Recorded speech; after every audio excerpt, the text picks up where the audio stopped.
excited to get started today. We have a fantastic webinar on deck, how to perform a mid-year operations review. I'm Molly Heffernan, Director of Marketing for the Tory Burch Foundation, and I am so thrilled to be here with you all for our small business webinar series. And we have a great speaker that we are welcoming back. Some of you may remember Domonique Townsend is here. Domonique is a working mom of 4, a TEDx speaker, industrial engineer, Lean Six Sigma Master Black Belt, and the founder and CEO of We Optimize Work. Domonique's strategy and operations consulting firm helps leaders and business owners like all of you use a human-centered work approach to increase engagement, performance, satisfaction across teams. All really important things. Domonique has over 13 years of industry experience and really is dedicated to the impact of work and how working moms can flourish personally and professionally. I think something that we can all really resonate with. So all that to say, Domonique, I am so thrilled to have you here. We're going to go over mid-year operations reviews, and Domonique's going to present. We're going to go through her presentation, her guidance, instruction. We'll have plenty of time for Q&A. So what I'd like everyone on to do is use this chat for all that really fun community building, sharing, getting to know each other, but make sure that you put your questions in the Q&A box because that chat is really active and we don't want to miss a single question. So we're going to do our best to get to all of those. And just a quick reminder for everybody, we'll put a replay link out after the event. So no need to be asking to go back a slide because you can rewatch it over and over again on a schedule that works for you. So with that, I think that's enough of me. And Domonique, I'm going to pass it over to you because you're the pro here. Thank you so much, Molly, and thank you to the Tory Burch Foundation. I'm excited to partner with you again. It was so fun, and you're right, the chat is on and popping. Everyone is highly engaged, and I love seeing people from different ranges, from a service-based business all the way to a product-based business. And today we're going to talk about how to perform a mid-year operations review. And so what we're going to do, I want to make sure is my screen spotlighted or is the face spotlighted? We see you, but not your okay. So now I'm going to share the screen. Great.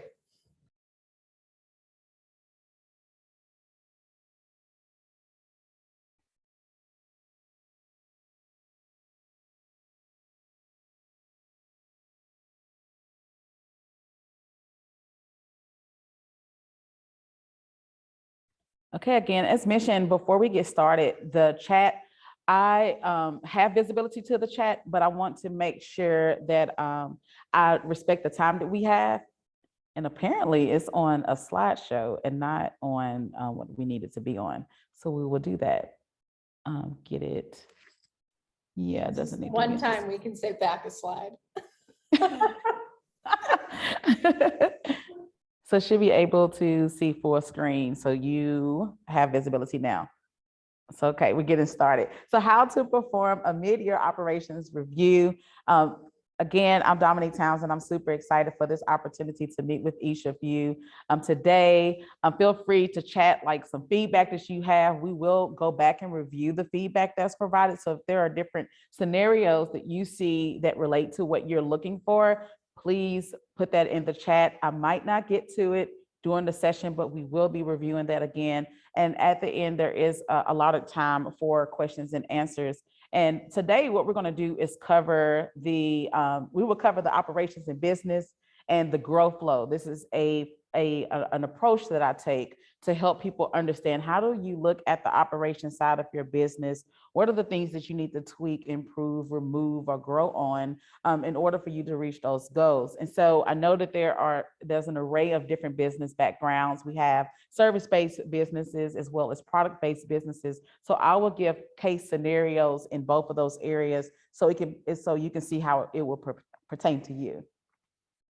So before we get started, we got to know what is operations. When you are reviewing something, you need to know what is the term for what I am doing. If I'm looking at operations, what is operations? If I'm looking at the marketing side of business, what is the marketing? If I'm looking at the finance, what is finance? To understand what am I focusing on? What is the scope of focus? So operations, which is my thing, I love operations all day. Operations in business is the approach that you take that is used to run your company, or the approach to meet a customer or client need. So it's essentially you're behind the scenes. And I know I always joke and say, sometimes I have moments where I feel like I'm the hairdresser. The hairdresser's hair is never done, but she can style a person's hair from top to bottom, have them looking good, do all the things that they want, but then behind the scenes, they're a mess. And so it's behind the scenes is something that, like, how do you operate it? But you can also be in a good flow where you're like, I'm looking good behind the scenes, but there's always opportunities for improvement, definitely in how you approach your business. But we got to look at the operation side. But before we get started, we got to look at the growth flow itself. So the growth flow is a 4-stage approach that I like to take people through in their business to do a review from an operations standpoint. We're going to begin with the goals, and then we're going to proceed to the review, operations, and then your why, what, when, and who. I keep saying before we get started, but but before we take a look into the goals itself, I want to know, gauge, what is the audience from a daily, weekly, monthly, yearly, only when setting them standpoint? How often do you look at your goals? And be honest, if you wrote your goals at the beginning of the year and you haven't seen it since then, number one would be for what you do. If you look at it yearly, where you're looking at it, okay, we look at the beginning of the year, the end of the year, that's going to count as yearly. Monthly is once a month. Weekly, of course, is weekly, and daily is daily. But how often do you look at your goals? I see a lot of weekly and monthlies. Okay. Wow, this is very, very good. Y'all are highly engaging. I love it. So we have a lot of weekly and monthlies. That's very good. And there are a few ones there, but it's mostly 3 and 4s, which is really good and healthy. The reason I ask that question is when your goals are out of sight, it opens you up to distraction, comparison, and working beyond your capacity. I can look back and say, when I look at my business and when I lost sight, meaning started questioning whether or not my business was capable of what it needed to do, the opportunities that I would take on, I noticed that a lot of things were out of alignment because the goals were not in sight. So whenever you feel like there's, you feel like you're getting distracted, or if you feel like you're overwhelmed or in over your head, or if you're working over your head, meaning you have more things to do than you do time, then you're working beyond your capacity. What were your goals in the first place? Because if you look at the goals in the first place, you'll quickly notice the things that are not in alignment with it. But in order to review where you are in business, you have to know what was my intention. So what we look at in the growth flow is your first step is intention. What is your business intention and why did you start the business? Focus. What are your goals set for this year?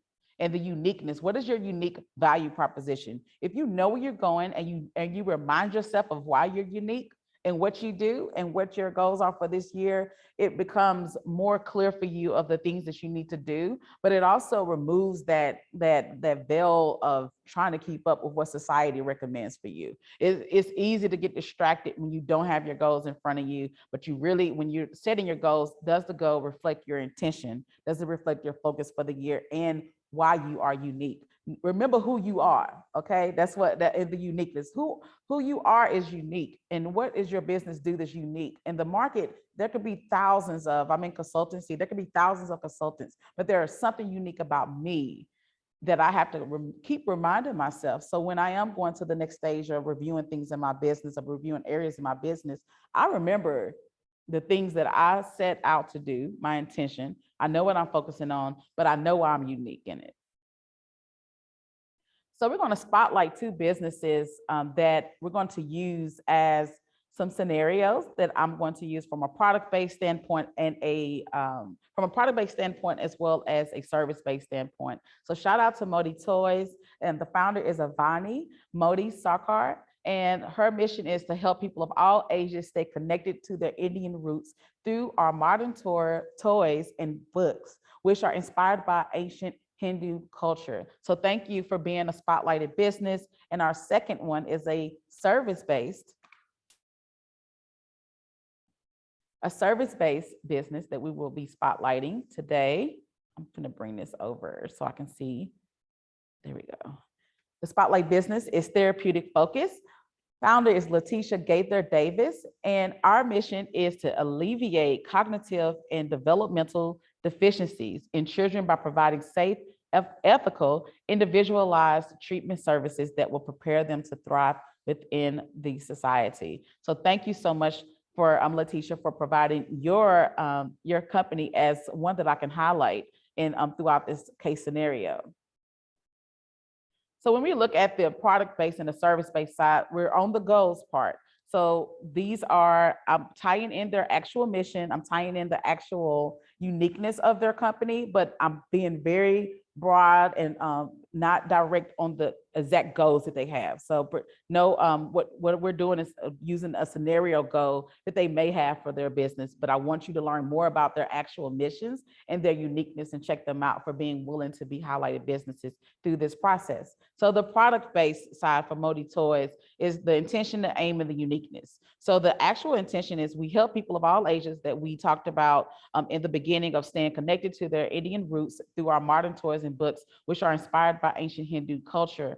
And the aim, I'm putting an example aim, and that is position the company to be retail ready for reach with Toy World for the plush toy line. The uniqueness, which is the actual uniqueness of the company, is providing inclusion in toy and book product lines to help children spark curiosity about their culture and stay connected to their Indian roots.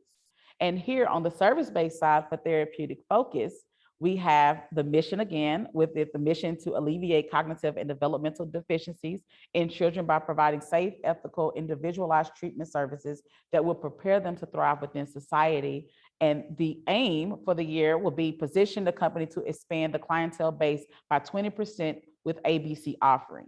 And then the uniqueness is providing a closer proximity and accessible solution for cognitive and developmental deficiencies treatment for children within that area. So with these goals, notice that the aim, it has something specific. What is the aim? Is that a specific target? Is there a number in that aim? Make it quantifiable, but also define like is there a specific company you're looking to partner with? If there is a specific increase in revenue, that will be your aim. So make sure to have that aim before you move forward in reviewing. So the next part in the growth flow is the review. So in review, I want you to take a reality capture of where you are in business operationally. When you take a reality capture of where you are, I'm highly encouraging you to remove shame, guilt, regret, what if, all of those things. Remove all of those things and be honest with yourself on where are you? The aim that you have for the year by this time, what did you seek to reach? And then after you do that, sorry, for some reason, the light is off in the room, but we'll work on it. Real time happenings here. So with the aim and the gap, so we look at the who, the what has impacted you, the time, the people, the resources, the funding. What is the difference between where you are now and what you want it to be?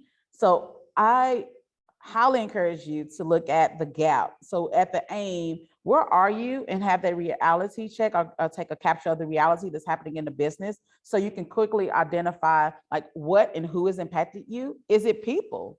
Were people, did people perform a distraction? Did you have people that were underperforming? Is it you? Did you impact it? Did you get in your way? Did you have a limiting belief about what was possible for you in business? Like put that there. And then what led to those limiting beliefs? Did you feel that you were under-resourced? Did you feel that you were underfunded? Did you feel you didn't have the time? But understanding the gap that exists and the aim, or understanding the impact of what it had for you, like why do you feel that you didn't reach the goal? What are those things? And it's not due to, don't put shame or don't shame yourself and don't guilt yourself of why you didn't reach it. Just have a reality check of, well, this is what happened. This is the decision I made, or this belief about this led to me not pursuing prospecting or business development. If you're making a product line and you felt that you didn't have enough time, like I felt I didn't have enough time to make the products needed, or I was spending too much time on meeting a customer need, put that down. Was it getting too much time, like spending too much on the cost of the product, and that impacted you? Was it having the time availability? So make sure to keep those in mind when you're looking at the review part. So say, for instance, we're highlighting the two business product-based. Say, for instance, you're a product-based company. So let's look at an aim. Let's say that Avani said that she wants to confirm a bulk order of 10,000 books and toys in the Modi toy line by now.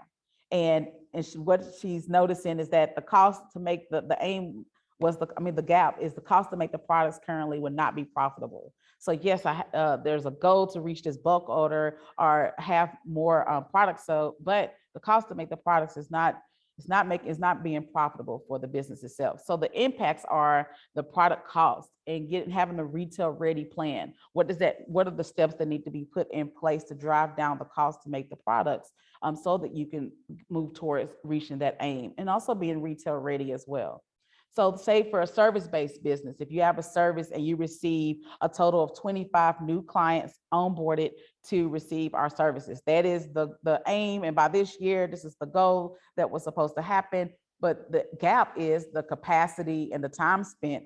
No, like this goal wasn't reached, and what happened? So the capacity and the time spent per client impacts our time available for marketing needs. And then for the impact itself, is time available for business development and business development plan itself. So the time available, meaning having the capacity to focus on the business and not in the business, and then looking at how do I create a business development plan that supports my capacity. So getting a good capture of where you are in business is the key of that's the key of doing the review part of where you are, what is the gap, so you can move forward into identifying what tweaks do you need to make within your business. How do you understand your business with an aligned focus? So how many in the chat have you ever took a review of your business, and or have you ever felt that you were all over the place in your business, that you were not aligned in the things that you were seeking to do because you did not take the time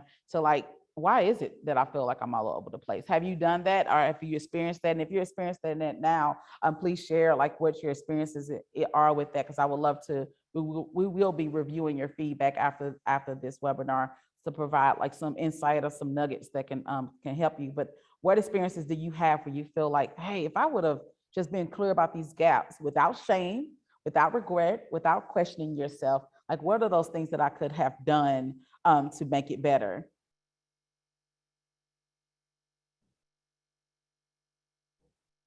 So now we're on to the operations. This is where we will spend most of our time of this session on. So for the next 20 minutes, we're going to spend most of our time on looking at the operations side.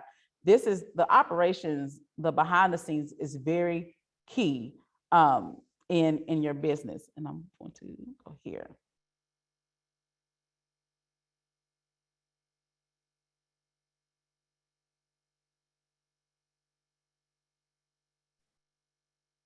The way that you run your business reflects what you think is possible for your business. The way that you run your business reflects what you think is possible for your business.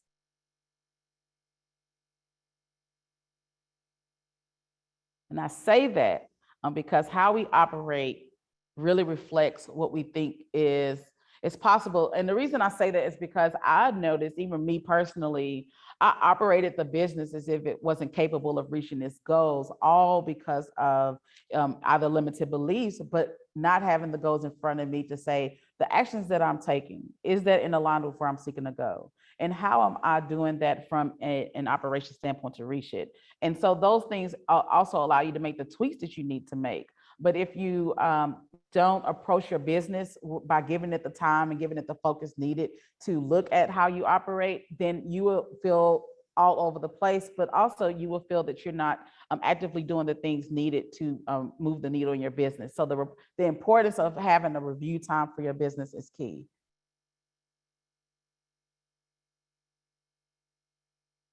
So in operations, it consists of 4 different areas, which is the process, the people, the price, and the performance. In the operations, I want you to begin in the process. So as you're taking a review, choose one step, or not one step, but one service offering, one product offering in your business that you would like to walk through of what the process that you take to perform this service. And this can be from when a person says, yes, they want to buy a product, if you're a product-based business, all the way to when you deliver the product. It could be from if you make products first and then you sell the product.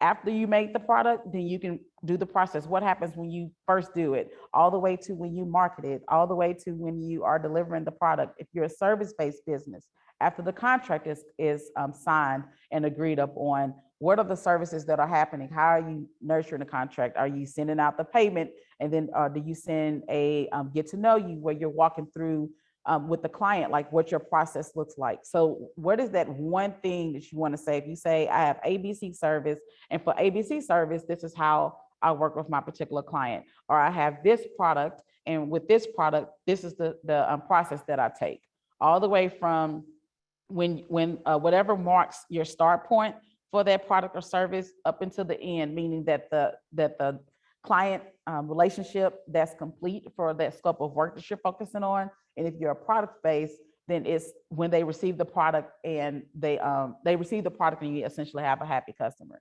And you can write that down for yourself, like, oh, this is one process I need to walk through, or this is one service or one product line. Or if you are not sure of how, when a process starts and stops, there is a Tory Burch Foundation, the last a video, a webinar that I facilitated that we could reference you to, that kind of walks through that process itself of how to create a process. So for the people, and when you're reviewing, you're looking at what are the people saying about your business.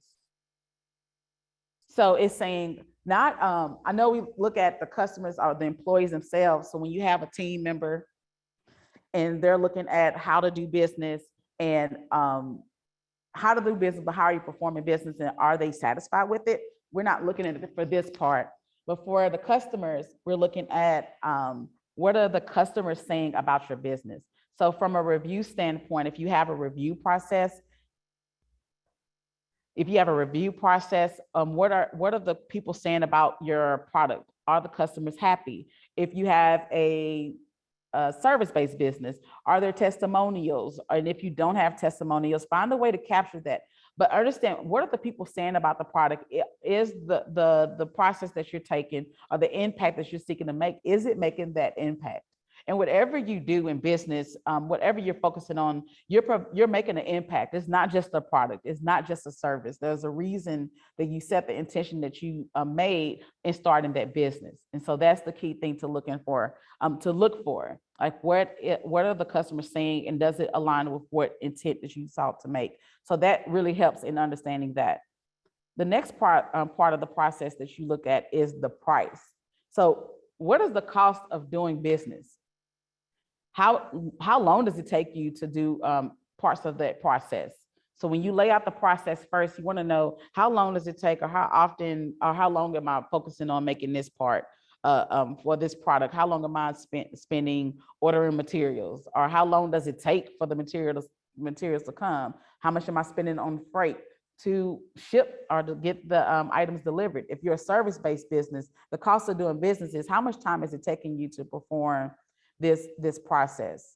Who are the people, if you're contracting out a role, or if you are, or you have other people that are working and supporting the business itself and getting some of the services performed, how much time does it take them to do? And what is the cost of that? Because there's a cost to everything. How much time, what travel is impacted, like just get a good view of what it's costing you to do business in itself.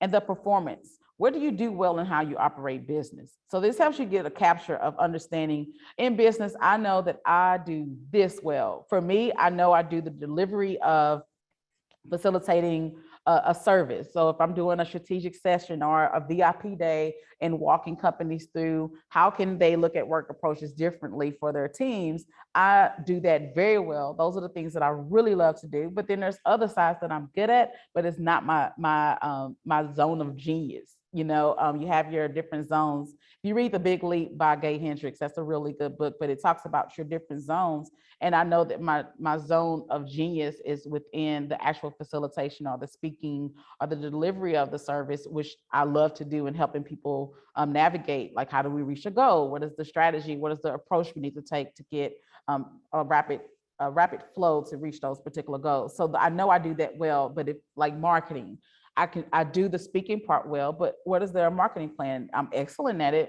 but is it my zone of genius? And so that allows me to see, okay, these areas I'm good at, but these areas require me to perform well in these areas. And if I am spreading myself thin in all of these other areas, it can keep you from having your high level performance. So that when you look at the operations, you can say, if you're a one person show, you can say, well, I want to dedicate this, you need to dedicate this much time to focusing on this part of the business, but it allows you to say, okay, if I'm going to bash this time to focus on this part I'm excellent at, but the zone of genius is over here until I can get a role to fit into this particular area. Those are the things that help you make the tweaks that you need. So when you look at the process, you can look at it, if I'm performing these parts of the process, and you can label them by, have like little departments and say, this is my marketing area, this is the operations side, this is the business development, this is the delivery or customer service side. Like, label those parts of the process that you take to meet a customer need. Like, what part is customer service? Is it after they deliver the product, or does it begin when you're having a customer, like developing a customer relationship if you have a service-based business? So those things that are very key to look at in how you perform your business. But put those hats on there. If you're wearing multiple hats in the business, still treat it as if you're different people in that process flow. And then you say, I'm performing well in this area. Oh, I'm not performing well in this area, but I know for this season, I need to have this hat on, but I would like to show up more in this part of the process. So what things can I do to make this part more efficiently, and then prepare it for a person to help fulfill that role or serve in that role? So that having a process out or looking at how you operate your business is very key in doing a review, because you can't make the necessary tweaks to go to your next level if you're not doing a good capture of where you're seeking to go. And I will check the chat to do a block to see, because let me make sure. And thank you, Molly, for that. Do you have a processor? A processor out, a current system not working for me, the 4 P's of operations. Yeah, all of it, everything goes down into your, it all goes down to the same core. And so it's like, how do you flow your business? How do you operate your business? These are the essential areas. People process systems are a common thing. People process price, performance. But yeah, definitely look at those areas. I found by creating processes and assigning others help. Yeah, creating processes it really helps you in that. And I'm looking at, and thank you for providing the past session. But yeah, that one talks about how to look at the operations, but creating a process. Along the lines, more oversee all operations.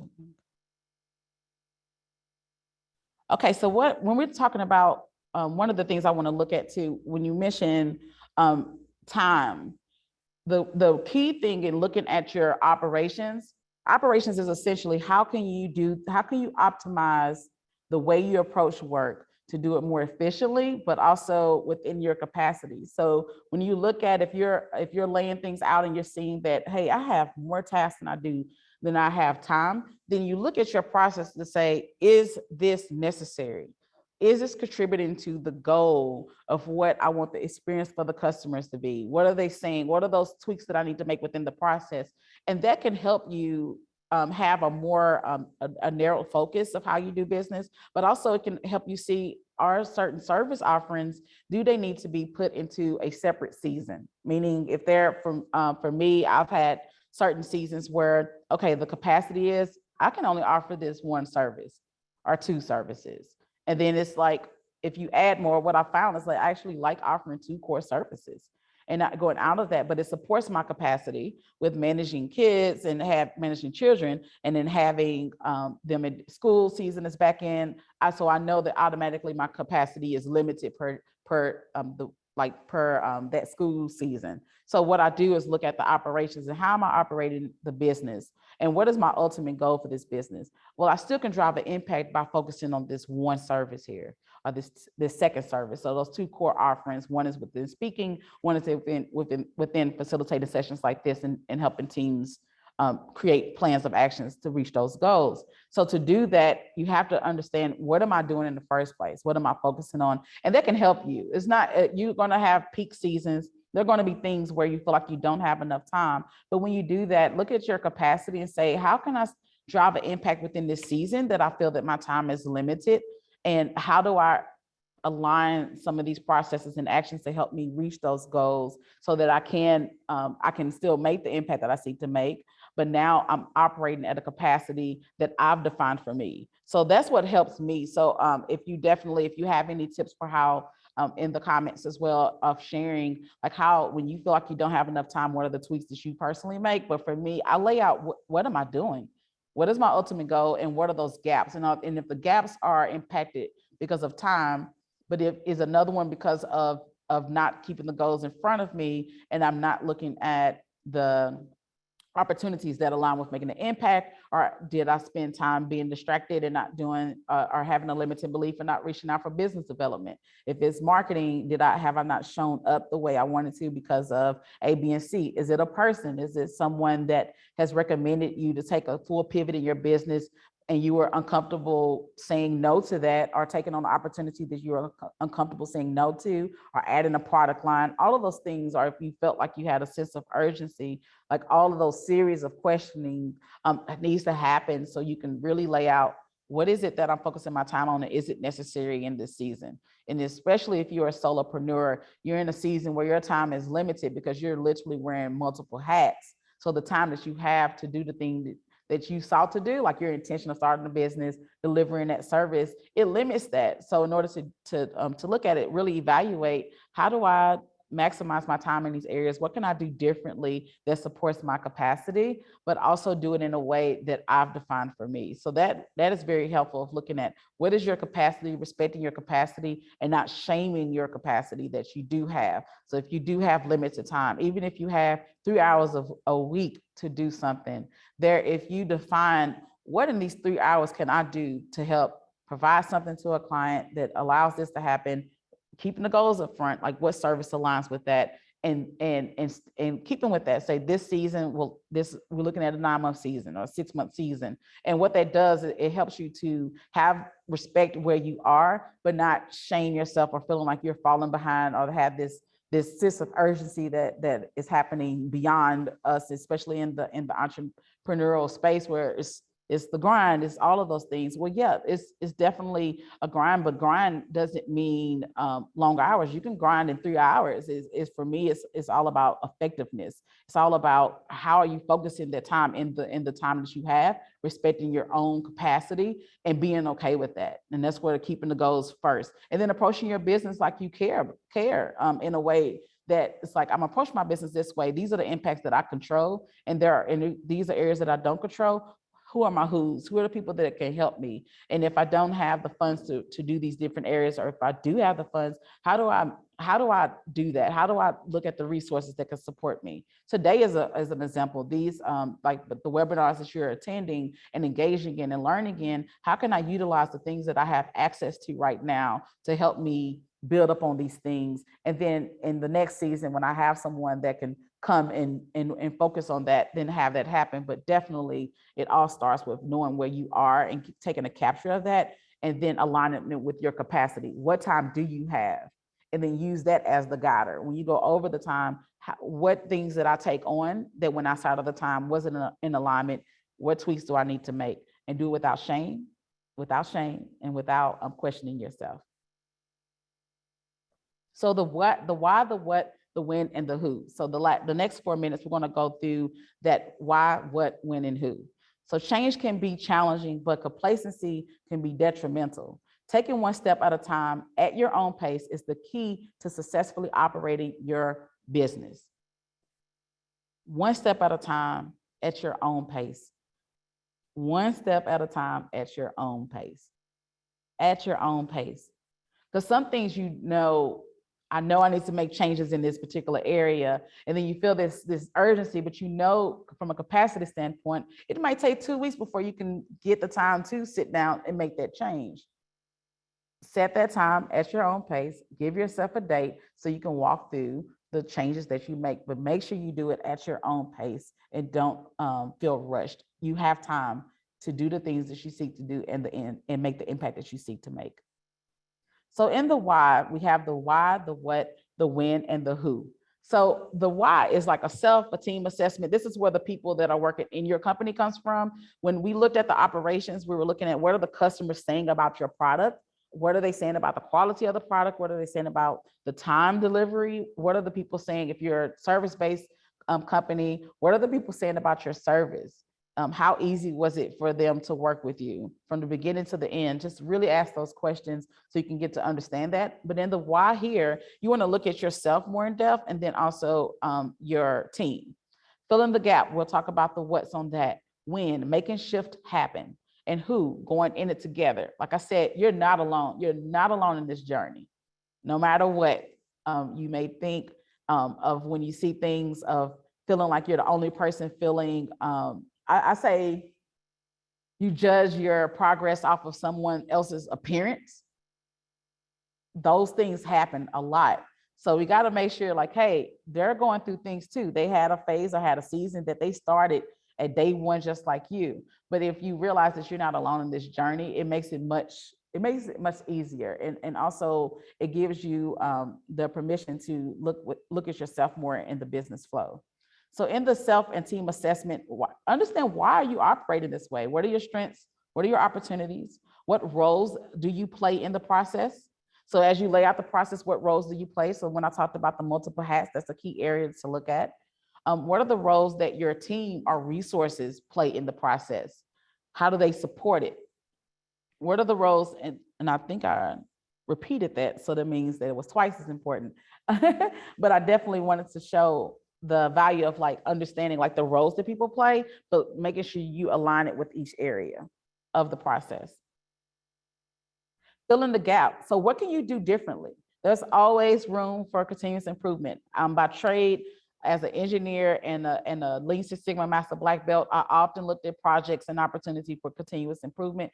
That was my whole focus in corporate America. No matter what that challenge and problem was, I was assigned to figure out what is a solution to help it be more efficient, more effective. Like what are the things that we need to take to do that?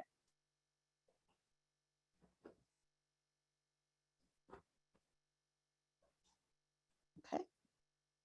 I think the camera keeps going off. Okay, so what worked, what didn't work? How are they impacting your business?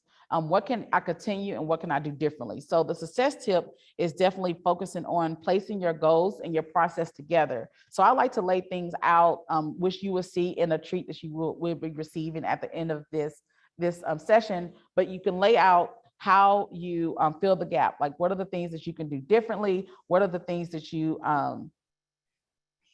what are the things that you can do differently? What are the things that you continue? And this is often called like stop, start, continue. So if you're looking at the business of what things that need to happen, what things need to change, that's where you focus on it, is in filling the gap. So making shift happen. Identify the dates that you can improve this process. Set dates. When can I improve? I challenge you right now in the next, I'll say 30 seconds. What's a date that you're going to set to begin the process of reviewing your business? And this can be, and that step can be anything. This step can be something as I'm setting a date so I can review or look at the recording of this this session. And then the next could be, I'm going to set myself a date where I can walk through the actual process itself. And then you can set a date where you want to do an all-day staycation with yourself, where you want to walk in your business and look at the operations review. But definitely identify a date and then state, what is the date that I'm going to do this? Schedule that time block. And I'm going to give you 30 seconds to look at your calendar and set a date on it. Now see, August 22nd, that's a good day. That's my birthday. So you should do it on that day. It's a holiday.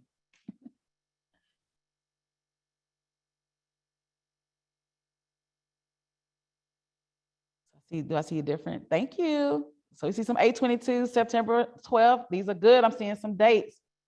I'm seeing some dates. I see some dates. And if you have the capability to even do a private message to someone, then say, hey, I see you have 8/19. Let's check. So do that. Definitely do that so you can have a accountability partner that sets the date. And thank you for the birthday shout outs. So going in it together, this is the last part of the why, the what, the when, the who. So going in it together, you want to know, how am I including the team in the process? Oftentimes when you're running a business, you're so engaged with getting things done, working on the business, getting key tasks happening, doing all the things in business, and you forget to engage your team with some of the process until it's a matter of like, hey, I need you to do this real quick. But if you're on the front end to say, how am I including the people in the process? How am I including the team that I have? And your team can look various ways. The team could be a person who gives you advisement on how to do things in a particular process. Your team could be a platform. It could be a Sani. It could be a template. It could be like, I'm including the team. How am I making sure this template helps me complete this part of the process? And if it's a person, then you look at how's the person, what things am I keeping them abreast upon, so they know these are the things that they're responsible for. This is what I'm looking for within this process.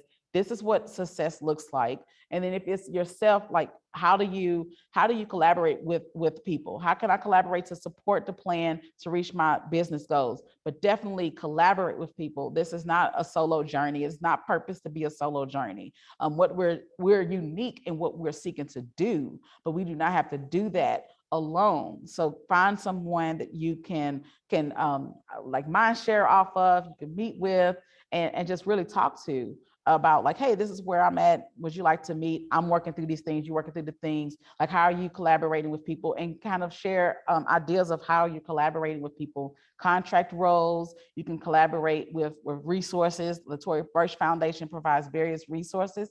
Those are people that you can collaborate with. There's part of your team.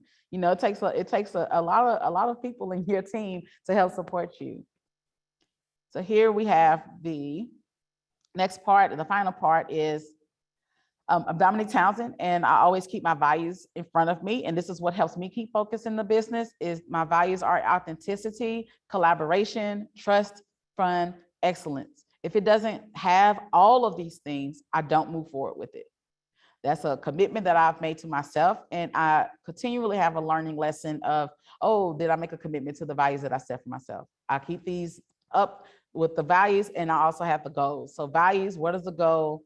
And with the goals, I tweak those. If I see that, oh, I actually want to do these goals, I don't hold myself like stern to the goal itself. I use it as the anchor in the ground, and I make the tweaks necessary according to the seasons I'm in. Or if I change my mind, I have every right to do that, just as you have every right to do that. But the values itself, those don't get broken. Authenticity, collaboration, trust, fun, excellence. And as I evolve as a person, if I want to add a value or take away a value, that's when I do that, but not changing it to accept an opportunity.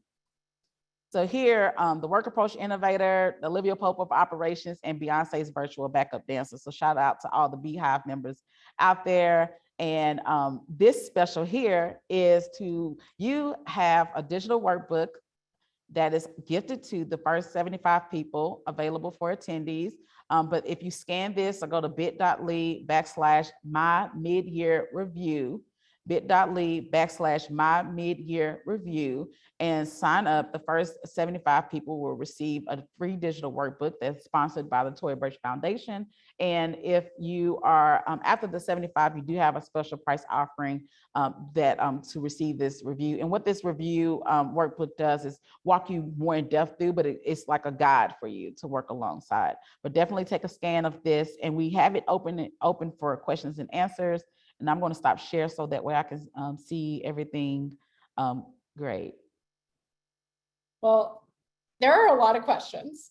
Cool. And so I'm going to take a step back and ask kind of a bigger picture one, which is around goal setting. So I know, myself included, as a process-oriented person, the inclination is for a goal starts becoming a project or a task or something that I feel like I can wrap my arms around in a more clean way. Talk to us a little bit about the biggest missteps you see people make around goal setting and really being discerning about what a goal actually is. Yeah, and that's a very good question. When I look at goals, I make goals to say, what is my ultimate aim? And that goal itself can be something that you break down and say, what is my ultimate aim? When I say success in business is this, when I say success in life is this, what is that? Like, what is that from a tangible standpoint that I can describe? And then even what I can describe and you say, okay, what does that feel like? But that's a whole nother session that we can go into. But from the goal itself, you say, what is the ultimate aim? The mistake or the misstep that I see people make, they have the ultimate aim, but then they set it to accomplish within a year or within a few months. And that part is they question themselves when they approach that big ultimate aim because they set it in a time frame that doesn't align with their capacity. So what the biggest recommendation to do is when you set this ultimate aim, that goal is that aim, that anchor in the ground that you could pivot and change as you seek. But make sure that you have, okay, this is when that's the ultimate aim, but for this year, this is the goal. And this attributes to that goal. So what is that seasonal goal that you have that attributes to this ultimate aim that you're seeking for? But that's my biggest recommendation is when you set your goal, identify what does that look like for in this season? I see this ultimate aim, but what does it look like for myself in this season? Mm-hmm. And I think this lends itself well into a question that came in anonymously. When we're working toward an ambitious goal, so most of these goals absolutely sound ambitious. How, when you're digging into the aim and the pathway there, how do you recommend folks focus on what is actually necessary along that route to achieving their ambitious, hairy goals? Yeah, so when you say what is necessary, yeah, how do you really look into what is necessary? What kinds of questions could you ask yourself? Yeah, that's when you look at what is necessary is the process itself. Mm-hmm. So, and then listen to what are the customers saying? And then, so that's where that good review is, or what are the customers saying? Okay, well, when I do this process, many of them don't even care about me doing this part. So I'm spending 2 hours per customer or 2 days trying to get this part of the process done. And it's not even a value of them. And it doesn't directly impact the goal that I'm seeking to make. Like it doesn't have to happen. It is it's not required, or I can do it differently. So those are the things that you can look at too. Like, can I do this differently? Is it required to meet the level of satisfaction that I'm seeking to meet for this customer? You can even ask the people that you provide your services for or your products for, and ask them like, hey, how do you like this trinket that I've sent you with this? Oh, it was okay, but I really love this part. So what if you were spending part in this process of even in the onboarding part? It can take, some people create custom videos for how they onboard a client, custom videos like this are my next steps. And then, but it could take them an amount of time when they're doing a service-based business. Is that part valuable? How is it valuable for the customer? And so then you can look at, yes, this is something that is required because the customer values how personable I make things. If I'm providing a product, they value this part of it and they're paying for it. So you always look at what is it's called a value add. So if a value add is important, it's something that the customer pays for. And then you have a non-value add, which means the customer does not pay for it. The client doesn't pay for it. So the way that you can say in the non-value add, is it necessary to do the non-value add? Meaning the customer does not pay for you to do this part of the process, but it needs to get done and it contributes to the success of how I deliver to the client. That's when you keep it. But the other things that don't, if it's not something that's essential to the success of what this process, the outcome of this process is, of how you meet that customer goal or how you meet that client goal, if that's not necessary, it's okay to remove it. And I know and as you evolve, you're used to doing things a certain way. Even when you remove it, it doesn't mean you're taking an element of your thing. You have evolved and grown into a different season where you're niching in on the value and making it less busy in the process to support you and increase the capacity so you can serve clients. Right. That can be one of the hardest things as a founder, is letting go of the things that your customers are telling you they're not even thinking about or looking at, but you maybe are like, but this is the thing I love. Oh my gosh, I'm passionate about. I'm telling you, because then oftentimes too, if we're doing parts of the process, then that it's called being in the lab. You're in the lab and you like doing it. Is the customer isn't paying for it, but it's your comfort zone. Yep. So sometimes we do things because it's our comfort zone, and if we remove that, it pushes us more to stretch ourselves in this new arena where it requires us to show up more and deliver more, the things we want to do, but that's uncomfortable each time. Before even Beyonce gets nervous, like everyone still gets nervous, or they go through the nerves, or they have this upper limit feeling where they feel like their voice is going to explode, or they feel sick, or they feel like they sinus drain, whatever that is that can happen before they show up. Everyone has that, but it's all about taking those actions towards providing value more than being busy on the things that the customer is not even paying for in the first place. So that's a key thing. And I noticed the QR code, it worked when I was doing it. And for some reason, the PDF, something's quirky in that, but the link is for, if you could put the link to it again in the comment section, and then on the recording YouTube, the link bit.ly / that works itself, but go to that one. Yeah, okay, so it's working for some and working for not, but definitely in that link, if you can provide your information on that, that would be perfect. That would be perfect. And we can bring that up at the end. I want to get through a couple more questions. Okay. So a few folks asked about delegating the mid-year process. Is this something that you could give to somebody else on the team? Do this yourself. If you you started this business, you need to protect the vision and the goal. Protect the vision and the goal. And you make the tweaks according to the things that you delegate are the things that support the vision of the goal. That can be delegated, but the vision of the goal is to you, because you need to do it according to what works for you and what you sought to do, and control that, protect that. Great. And so a follow-up question to that, because I know we have a lot of solo founders on, when you are doing this alone, is there ever a situation that you'd recommend maybe bringing in other stakeholders? Like, you know, maybe you have a production partner or outside people who have been instrumental. Should you bring them into a process like this, or does that also cloud the waters? No, what happens is when you lay it out, you can define like how, when you lay out the process, you can kind of rank what things are sticking in my side. When I'm performing this process, okay, this part is taking the most time, it's sticking in my side. I need to really dig in on this. Who are my who's within this process? Someone that I can get insight from, someone that I can receive expertise from, but you don't have to bring them all in at once, but it's like, I want to focus on this part here. It's a thing that I recently saw where you can create a matrix that kind of says like, how important is this? How am I performing in it? And then you subtract the difference of it. So you have, how am I doing in this part?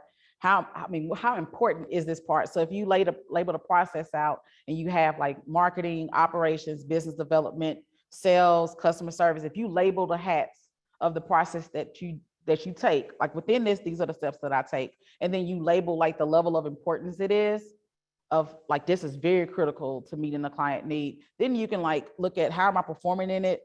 Okay, if it's high or low, you rank that from a 1 to 10. And then the difference of that can show like where your priority areas are that you need to focus on in business. And you can take that and say, okay, in this, I can seek care from this person. And some people who are people are farther along the line, people are willing to help if you ask a quick question in their DMs. So even that can be a resource of, hey, I'm running this business and there's an area like, what did you do within the operation side, or how did you do this? There are more people that are willing to help than the ones who are the operating scarcity. So remember that as well. There are more people who are willing to help than the ones who are operating in scarcity, but you'll find someone that can help you if you don't have the finances to even fund like, oh man, I need an expert in this. But then you also, some things are essential to invest in. So you set those seasons to say, within this season, okay, I'm going to keep on the marketing hat, but what are some things that I need to do to help optimize that time I'm spending on the marketing? What are resources? What are things that I can learn from? How can I create it? And then do it at a level that respects your capacity.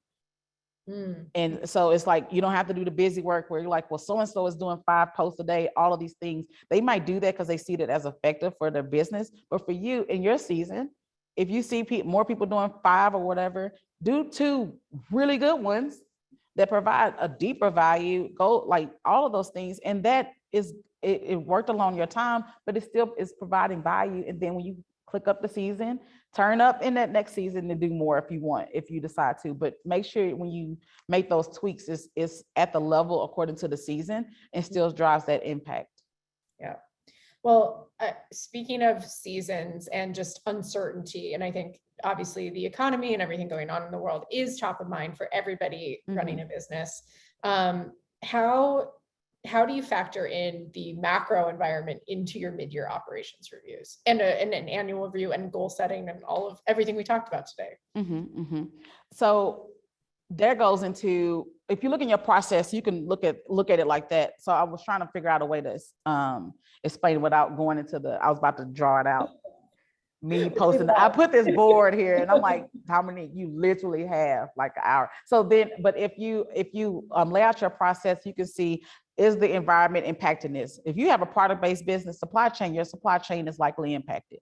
So let's start there. If you're in the supply chain, is impacted, how is it impacting the freight? What things are happening here? Are there product lines that I'm going to turn off and just focus on these 2? Like all of those things you can ask yourself when you lay out, how is the environment or what's happening in the world, like impacting the process being performed itself. If you're a service-based business, sometimes or many times we have virtual versus in person, all of these things happening. Is this impacting with this customer? And if I'm doing business development and I used to be in conferences doing this, but now it's virtual, okay, well, how does that impact it? What are the changes that I need to make? What's working for people who are within this industry that are also impacted with this? Like, what are they doing? And then not as a comparison, but as a benchmark. And so that's a whole different thing. A benchmark is to see how are people doing it, and then just keeping just understanding, oh, these are some best practices that are working for them. How can I adapt some of these, but also keep my uniqueness and not copy? Yeah. Okay, not copy. And so, yeah, but that definitely helps. Yeah. Well, I know that I'm really conscious of time, but I did want to ask one, because I think you've shared so much knowledge with us today. But you also really stood in the idea of us shedding that shame and regret around our business goals. So what are some of your personal tips that you would leave everybody for shaking off the shame? You're here for a reason. And just remember that, like, you're blessed with an extra day for a reason. It's not by happenstance. And for me, it's like, always remember that remember who you are, whose you are, and why you are here. But you're here for a reason. It's a reason that you wanted to start the business and make the impact you seek to make. If you're providing a product, there's something that drove you to start making that product. If there's a service, there's something that drove you to do that. Remember those things, and then say, oh man, like, I remember that. I'm here for that. I remember when I was little, I would solve everybody's problem, even when they didn't want me to.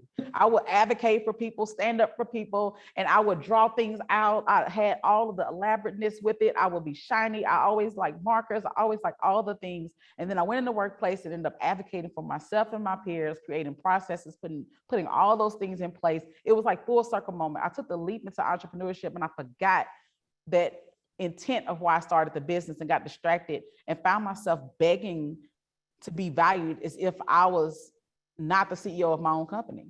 Ooh. And so I was like, oh my gosh, I forgot why I knew I took the leap, but I forgot who I was in the process, because I've been so code switched for so long that I forgot that I owned that. And it was something about me that started the business. And it was like, I started the business because of this. I am literally here to help shift how people approach work. So I have to remember that and know that I'm here another day, because there's still some things out there that Domonique needs to do in her own unique way. even if there's thousands of people that are doing it, Domonique does it in her own unique way because she did it in a unique way when she entered in the workforce, when she would take up for her friends, when she would try things like I can still vividly remember all of these things in that full circle moment. Like, you're here for that. And it's like, act like it. Yeah. Don't let anyone question that. And that's the thing, is like, we let people question it by their philosophies and their beliefs and their all the things. And then we compare our capacity with others. Then we compare where our process is and our progress is because of others' appearance. And it's like, no, don't forget that. Like, remember that. And if you do forget it, sit down and say, I got to do this before I move forward, because that's more important than anything you do in business. If you don't know what your ultimate aim is, or you're not clear on your ultimate aim is, that is defined by your own terms, that is important to do. Because I took years to go back to the core of what it was, all because I got distracted by letting other people fit in who they thought I was into who I was. And so those things we got to pull it apart and say, no. But yeah, we gotta remember that. Don't forget who you are, y'all. We started this for a reason. It's not just a product. It's not just a service. I don't care if there's 1 million people doing it. It's a reason why you're doing it. And that's facts. Yes. Well, I mean, just seeing the chat erupt from what you are saying, it is about remembering that. And of course, being that reminder for each other. So like this community, we are coming together every few weeks. It is a reminder continually that you're not alone in this, and that you can put your uniqueness forward. So I am just so grateful to you for sharing all of your expertise today, to Letitia and Avani for being so vulnerable in sharing their business goals publicly with you all as an example. Avani and Letitia are on, so if everyone wants to give them a little shout in the chat, we're very grateful to them.